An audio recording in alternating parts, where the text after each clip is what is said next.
So, hi mga che! Welcome back again to my vlog! O, diba? Heto na yung bagong trabaho ng Achinyo, babysitter. At mukhang di pa nga ako papasa, napaiyak ko pa tong bata. At syempre, bukod doon, for the deliver muna tayo ng mga bagoong. Kahit na tirik na yung araw dito sa amin, don't worry kasi malamig. Yun nga lang nangangaliskis yung mga balat namin. Dito nga ako tumambay nung hapon kila Precious at natulog saglit tapos nagberyenda nga kami ni Ivan ng mga calamaris dito sa may Pulilan. Ay, Rugo, basta calamaris, dadayuhin ko yan. Ganun. Maghapunan na nga lang pala ako dito kila Precious kasi ang ulam, bagoong, mangga, tsaka isda. Kanyaman ng bagok ko, ne. So, bali, heto na nga pala yung naging ganap ko for today's video. Syempre, magkakape na naman tayo hanggang tayo yung pagkapihan.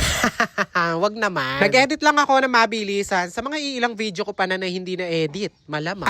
Wala naman ibang mag-edit. Ako lang. Kailangan, boses ko yung naririnig nyo, diba? Gusto nyo to eh. Gusto nyo to. So, pagkatapos ko mag-edit at magkape, nag-apply naman akong babysitter sa mga pamangkin ko. O, diba? Walang pahinga. Ay, Rugo, buti na mo pakiyak kini nga nakahini. Nya mo buri na pa na yung makayarap camera. Dumating na nga atin yung iba ko pang pamangkin. So, ayan, nag-iiyakan na sila. Wala naman akong ginagawang masama. Pangandot latay, kulay kit. O, syempre, business as usual. Wala magpapahinga kahit na tirik yung araw ay magdi-deliver tayo sa malapit-lapit. Etong pagdadalan ko nga pala na to, malapit lang naman dito sa amin at kabarangay ko lang naman siya. So, fly na muna tayo. There po pala sila ng 3 bagoong. O, special yan kasi may pagmamahal ang pagluluto. Ganun. Nakabalot yung mukha ko ngayon at alam nyo ba sobrang lamig dito sa amin. Hindi ka masusunog pero mangangaliskis ka. Feeling ko nga ngayon pa lang yung Burmans ng Karimla lalo na king Ganingaldo. Nagtambay nga lang pala ako dito sa labas ng bahay ni Precious kasi may duyan dito at umidlip nga lang ako saglit. O diba, ganyan ba yung umiidlip? Naka-video? So, noong mga bandang hapon naman sinundo nga ako ni Ivan at nagkahiyan nga kami bumili ng calamaris sa may bandang Pulilan kasi may natikmang kaming masarap na nagluluto ng calamaris doon. Super fresh ng ate mo. Parang kakahahon lang sa dagat. Ilang paketing sunscreen kaya yun nilagay niya. Rego naman. Sa mga magtatanong, bali dito nga pala yan sa San Francisco Street. Nasarapan nga kasi ko sa luto nilang calamaris. Alam nyo ba, kahit malamig na, crispy pa rin yung calamaris nila. Naman tuwing wala kaming maisipang merienda ni Ivan, ay nagyayaya siya dito. Bukod nga sa calamaris, meron din silang tokwa, chichaw, tapos bituka. Kaya naman kung sakaling mapadaan kayo dito, ay try nyo to. Masarap, promise. Malapit sila dito sa may Cabral Printing Shop. Bago nga ako umuwi, nagbili nga pala si father na ibili ko nga daw siya ng ganto. Yung balitog na may mane, na may green peas, baga halo-halo, ding-dong yun. Noong batang hapunan, napasya naman ako kala Precious ulit at nakikain kasi ang ulam, mangga, bagoong, tsaka isda. Siyempre, kaninong bagoong yan? Siyempre, yung bagoong ni Achi. Bili na kayo bago maubusan ulit at magluluto na. Alam nyo ba na perfect